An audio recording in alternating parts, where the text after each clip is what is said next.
आप देख रहे हैं जय भारत टीवी। उत्तराखंड की 5 लोकसभा सीटों में से एक सीट हरिद्वार लोकसभा सीट, जहां पर भाजपा को खतरा महसूस हो रहा है। क्या पौड़ी के बाद हरिद्वार एक सीट है जहां पर ज़्यादा मेहनत करनी पड़ेगी बीजेपी को? उस खतरे की जद में हरिद्वार सीट आ रही है, इस बात को लेकर चर्चाएं हो रही हैं। इसका सबसे बड़ा कारण तो ये है कि हरीश रावत के पुत्र मैदान में है, कांग्रेस फाइट कर रही है, समाजवादी पार्टी के साथ गठबंधन है। क्या सपा का जो वोट बैंक है वो बीजेपी से छिटक कर कुछ बहुत अगर इंडिया अलायंस की तरफ जाएगा तब क्या होगा? एक तो फैक्टर ये है। दूसरा सबसे बड़ा फैक्टर ये है जिसको लेकर भाजपा आशंकित है या थी।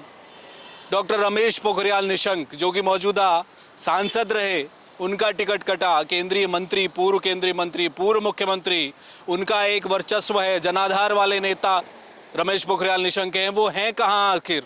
नज़र क्यों नहीं आ रहे? क्या डॉक्टर रमेश पोखरियाल निशंक और उनके कार्यकर्ता, उनके समर्थक इस बात को लेकर नाराज़ हैं कि उनका टिकट काट दिया गया? तो ये कहीं उल्टा दाव बीजेपी को नुकसान तो नहीं पहुंचाएगा, इस बात को लेकर चर्चाएं हो रही थी। इसी बीच अब रमेश पोखरियाल निशंक सामने आए हैं मीडिया के। आज वो केंद्र की उपलब्धियों को लेकर मीडिया के सामने आए, लेकिन जो सवाल उनसे प्रेस कॉन्फ्रेंस में पूछे गए उनमें घिरते हुए दिखाई दिए निशंक, लेकिन जाते जाते बड़ी बात कहकर गए हैं। पहले ये सवाल सुनिए। हरिद्वार से डॉक्टर रमेश पोखरियाल निशंक का टिकट कटने के बाद से चर्चा है कि उनके समर्थक खासे नाराज हैं।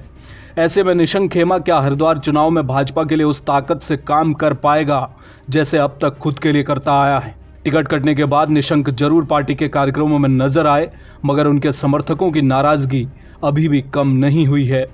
इस बीच डॉक्टर रमेश पोखरियाल निशंक मीडिया के सामने आए तो उनसे ये सवाल पूछ लिया गया कि अगर उन्होंने हरिद्वार में इतना विकास किया था तो उनका पत्ता क्यों कट गया। इसके जवाब में निशंक क्या बोले, सुनिए। आपके पत्ता काट के देवेंद्र जी को आगे कर दिया, तो क्या विकास खत्म हो गया? विकास नहीं है क्यों? पहली बात तो मैं आपको टोकना चाहता हूँ, किसने काटा है पत्ता? किसका था पत्ता? मेरा पत्ता जो तब था वो आज भी है और कल भी रहेगा। ये सदा बाहर है मेरा पत्ता।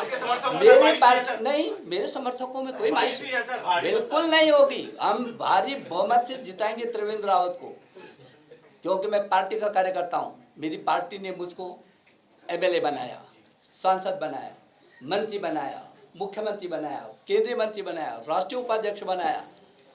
एक नहीं, मैं ये यहाँ पर बोलूँ कि इन 35 और 40 वर्षों में मेरी पार्टी ने मुझे जो जिम्मेदारियाँ दी, मुझे संतोष है कि मैंने उन जिम्मेदारियों को बखूबी निभाया है। और मैं डे वन से कहता हूँ कि पार्टी मुझको जो काम सौंपेगी, मेरा काम पार्टी का काम करना है।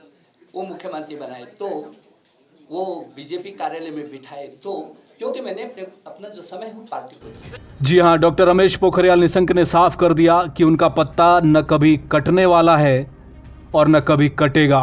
यानी उनकी पार्टी के भीतर जो धाक है वो हमेशा रहेगी। चुनाव में किसी नेता का तन, मन, धन तीनों से जुड़ना बहुत जरूरी है। अगर एक भी पक्ष कमजोर हो गया तो ये कहा जाता है कि चुनाव में नुकसान उठाना पड़ेगा।